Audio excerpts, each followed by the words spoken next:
Hi hello friends, welcome back to Shruti Loka. ನಾನಿವತ್ತು ಸಿಂಪಲ್ಲಾಗಿ wedding ಸ್ಟೈಲಲ್ಲಿ ಹೂಕೋಸು ಕುರ್ಮನ ಮಾಡಿ ತೋರಿಸ್ತಾ ಇದ್ದೀನಿ. ಇದಂತೂ ಮಳೆಗಾಲದಲ್ಲಿ ತಿನ್ನೋಕ್ಕೆ ತುಂಬ ಟೇಸ್ಟಿಯಾಗಿರುತ್ತೆ, ಹಾಗೆ ಹೆಲ್ತ್ಗೂ ಕೂಡ ತುಂಬ ಚೆನ್ನಾಗಿರುತ್ತೆ. ಇದನ್ನು ವೆಡ್ಡಿಂಗ್ ಸ್ಟೈಲಲ್ಲಿ ಮಾಡಿ ತೋರಿಸ್ತಾ ಇದ್ದೀನಿ. ಯಾರೆಲ್ಲ ನನ್ನ ಚಾನಲ್ನ ಫಸ್ಟ್ ಟೈಮ್ ನೋಡ್ತಾ ಇದ್ದೀರೋ ಪ್ಲೀಸ್ ನನ್ನ ಚಾನಲ್ನ ಸಬ್ಸ್ಕ್ರೈಬ್ ಆಗಿ, ಹಾಗೆ ವಿಡಿಯೋ ಇಷ್ಟ ಆದರೆ ಒಂದು ಲೈಕ್ ಮಾಡೋದನ್ನು ಮಾತ್ರ ಮರಿಬೇಡಿ. ಮದುವೆ ಮನೆಗಳಲ್ಲೆಲ್ಲ ಮಾಡ್ತಾರೆ ಇದನ್ನು. ಚಪಾತಿ ಹಾಗೂ ಪೂರಿ ಜೊತೆಗೆ ತುಂಬ ಟೇಸ್ಟಿಯಾಗಿ ಹೊಂದ್ಕೊಳ್ಳುತ್ತೆ. ಯಾವ ರೀತಿ ಮಾಡೋದು ಅಂತ ನಾನು ಈ ವಿಡಿಯೋದಲ್ಲಿ ತೋರಿಸ್ಕೊಡ್ತೀನಿ. ವಿಡಿಯೋನ ಕೊನೆವರೆಗೂ ನೋಡಿ, ಎಲ್ಲಿ ಸ್ಕಿಪ್ ಮಾಡಬೇಡಿ. ಕೆಲವು ಮೇನ್ ಇಂಗ್ರೀಡಿಯೆಂಟ್ಸ್ಗಳಿವೆ, ಅದನ್ನು ಹಾಕಿದರೆ ಮಾತ್ರ ವೆಡ್ಡಿಂಗ್ ಸ್ಟೈಲಲ್ಲಿ ಈ ಕುರ್ಮ ನಮಗೆ ಟೇಸ್ಟಿಯಾಗಿ ಸಖತ್ತಾಗಿ ಸಿಗೋದು. ಅದಕ್ಕಾಗಿ ವಿಡಿಯೋನ ಕೊನೆವರೆಗೂ ನೋಡಿ. ಬನ್ನಿ, ಈ ರೆಸಿಪಿನ ಮಾಡೋಕ್ಕೆ ಏನೆಲ್ಲ ಬೇಕಾಗುತ್ತೆ ಅಂತ ನಾನು ನಿಮಗೆ ತೋರಿಸ್ಕೊಡ್ತಾ ಇದ್ದೀನಿ. ಫಸ್ಟಿಗೆ ಸ್ವಲ್ಪ ಖಾರ, ಒಂಚೂರು ಉಪ್ಪು ಮತ್ತು ಸಾಸಿವೆ, ಜೀರಿಗೆ, ಅರಿಶಿನ, ಸಾಂಬಾರು ಪುಡಿ.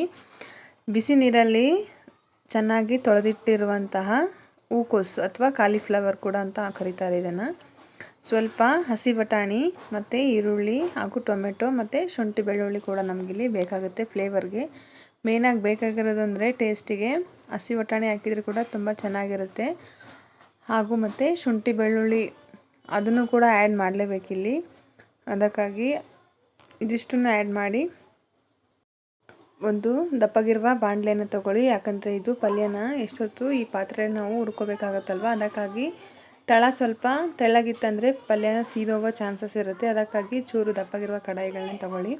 ಸ್ವಲ್ಪ ಎಣ್ಣೆನ ಹಾಕಿ ಸಾಸಿವೆ ಜೀರಿಗೆನ ಚಟಪಟ ಅಂದಾದ್ಮೇಲೆ ಇಲ್ಲಿ ಏನು ನೀರಲ್ಲಿ ಬಿಸಿನೀರಲ್ಲಿ ಹೆಚ್ಚಿಟ್ಟಿರ್ತೀರಲ್ವ, ಅದನ್ನು ಹೂಕೋಸುಗಳನ್ನ ಕಾದ ಎಣ್ಣೆಯಲ್ಲಿ ಹಾಕಿ ಒಂದು 15 ನಿಮಿಷಗಳ ಕಾಲ ಏನಿಲ್ಲ ಅಂದರೂ ಉಪ್ಪು ಹಾಕಿ ಚೆನ್ನಾಗಿ ಫ್ರೈ ಮಾಡ್ಕೋಬೇಕು. ಯಾಕಂದರೆ ಹೂಕೋಸು ಇಲ್ಲಿ ನಮಗೆ ಇದೇ ಎಣ್ಣೆಲೇ ನಮಗೆ ಫ್ರೈ ಆಗಬೇಕಾಗಿರೋದು.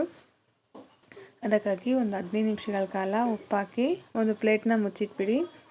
ಟೆಕ್ಸ್ಚರ್ ಅಥವಾ ಕಲರ್ ಅಂದರೆ ಮೆತ್ತಗಾಗಿರಬೇಕು, ಅಲ್ಲಿವರೆಗೂ ನೀವು ಕೈ ಆಡ್ತಾನೆ ಇರಬೇಕು. ಅದಾದ ನಂತರ ಸ್ವಲ್ಪ ಏನು ಹೆಚ್ಚಿಟ್ಕೊಂಡಿರ್ತೀರಲ್ವ ಬಟಾಣಿ ಮತ್ತು ಈರುಳ್ಳಿ, ಅದನ್ನು ಕೂಡ ಇಲ್ಲಿ ನೀವು ಸೇರಿಸ್ಕೊಂಡು ಈರುಳ್ಳಿ ಕಲರ್ ಚೇಂಜ್ ಆಗಬೇಕು, ಹಾಗೆ ಬಟಾಣಿ ಕಲರ್ ಕೂಡ ಇಲ್ಲಿ ಚೇಂಜ್ ಆಗಬೇಕು. ಮತ್ತೆ ಒಂದು 5 ನಿಮಿಷಗಳ ಕಾಲ ನೀವು ಇಲ್ಲಿ ಎಣ್ಣೆಲೇ ಬೇಯಕ್ಕೆ ಬಿಡಬೇಕಾಗತ್ತೆ.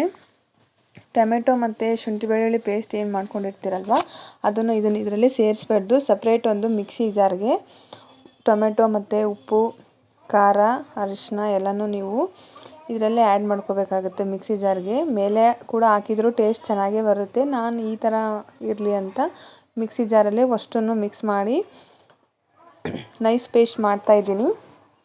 ನೋಡಿ, ಈ ರೀತಿ ನೈಸ್ ಪೇಸ್ಟ್ ಮಾಡ್ಕೋಬೇಕು ಮಿಕ್ಸಿ ಜಾರ್ಗೆ. ಇದನ್ನು ಏನು ಪೇಸ್ಟ್ ಮಾಡಿರ್ತೀರಲ್ವ, ಇದನ್ನು ಕೂಡ ಇವಾಗಲೇ ಅದು ಬೆಂದಿರುತ್ತೆ ಕಡಾಯಿದಲ್ಲಿರೋ ಎಲ್ಲ ತರಕಾರಿಗಳು. ಅಲ್ಲಿ ಮಸಾಲೆನ ಅಷ್ಟು ಮಿಕ್ಸ್ ಮಾಡಬೇಕಾಗುತ್ತೆ. ಅಷ್ಟು ಮಿಕ್ಸ್ ಮಾಡಿದ ಮೇಲೆ ಉರಿ ಸ್ವಲ್ಪ ಹೈ ಫ್ಲೇಮಲ್ಲೇ ಇಟ್ಟಿರಿ. ಯಾಕಂದರೆ ಹಸಿ ವಾಸನೆ ಸ್ವಲ್ಪ ಜಾಸ್ತಿ ಇರುತ್ತಲ್ವ ಟೊಮೆಟೊದು, ಆಮೇಲೆ ಬೆಳ್ಳುಳ್ಳಿ ಮತ್ತು ಶುಂಠಿದು. ಅದಕ್ಕಾಗಿ ಸ್ವಲ್ಪ ಹೈ ಫ್ಲೇಮೇ ಇಟ್ಟಿರಿ. ಲೋ ಫ್ಲೇಮಲ್ಲೇ ಇಟ್ಟರೆ ಸ್ವಲ್ಪ ಲೇಟಾಗುತ್ತೆ. ಅದಕ್ಕಾಗಿ ಅಷ್ಟೂ ಮಿಕ್ಸಿಯಲ್ಲಿ ಮಿಕ್ಸ್ ಮಾಡಿದ ಮೇಲೆ ಅಷ್ಟು ಕಡಾಯಿದಲ್ಲಿ ಹಾಕಿ ಈ ರೀತಿ ಎಣ್ಣೆ ತೇಲ್ ಬರೋವರೆಗೂ ಚೆನ್ನಾಗಿ ನಾವು ಫ್ರೈ ಮಾಡ್ಕೋಬೇಕಾಗುತ್ತೆ. ಎಣ್ಣೆ ತೇಲೆಲ್ಲ ಬಂತು ಅಂದರೆ ಹಸಿ ವಾಸನೆ ಹೋಗಿದೆ ಅಂತ ಅರ್ಥ. ಚೆನ್ನಾಗಿ ಒಂದು ಚಮಚ ತೊಗೊಂಡು ಮೇಲೆ ಕೆಳಗೆ ಕೈ ಆಡಿಸ್ತಾನೆ ಇರಿ, ಯಾಕಂದರೆ ತಳ ಸೀದೋಗೋ ಚಾನ್ಸಸ್ ಜಾಸ್ತಿ ಇರುತ್ತೆ. ಅದಕ್ಕಾಗಿ ನೋಡಿ, ಫೈನಲ್ ಆಗಿ ನನಗೆ ಈ ರೀತಿ ಟೆಕ್ಸ್ಚರ್ ಬರುತ್ತೆ. ನಿಮಗೆ ಇನ್ನೂ ಸ್ವಲ್ಪ ನೀರು ಬೇಕಂದರೂ ನೀವು ಹಾಕೋಬೋದು, ಯಾಕಂದರೆ ಅಂದಲ್ಲಿ ಊಟ ಮಾಡೋಕ್ಕೆ ಸ್ವಲ್ಪ ನೀರು ಟೆಕ್ಸ್ಚರ್ ಬೇಕಲ್ವ. ಅದಕ್ಕಾಗಿ ಫೈನಲ್ ಆಗಿ ನೋಡಿ, ನಮಗೆ ಈ ರೀತಿಯಾಗಿ ನಮ್ಮ ಪಲ್ಯ ಕೂಡ ರೆಡಿ ಆಯಿತು. ಚಪಾತಿ ಮತ್ತು ಪೂರಿ ರೊಟ್ಟಿಗಷ್ಟು ಕಾಂಬಿನೇಷನ್ ಆಗೋದಿಲ್ಲ, ತುಂಬ ಟೇಸ್ಟಾಗಿ ಮನೆಯಲ್ಲೇ ನಾವು ಮಾಡ್ಕೋಬೋದು. ಒಂದು ಸಲ ಟ್ರೈ ಮಾಡಿ. ವಿಡಿಯೋನ ಕೊನೆವರೆಗೂ ನೋಡಿದ್ದಕ್ಕಾಗಿ ಧನ್ಯವಾದಗಳು.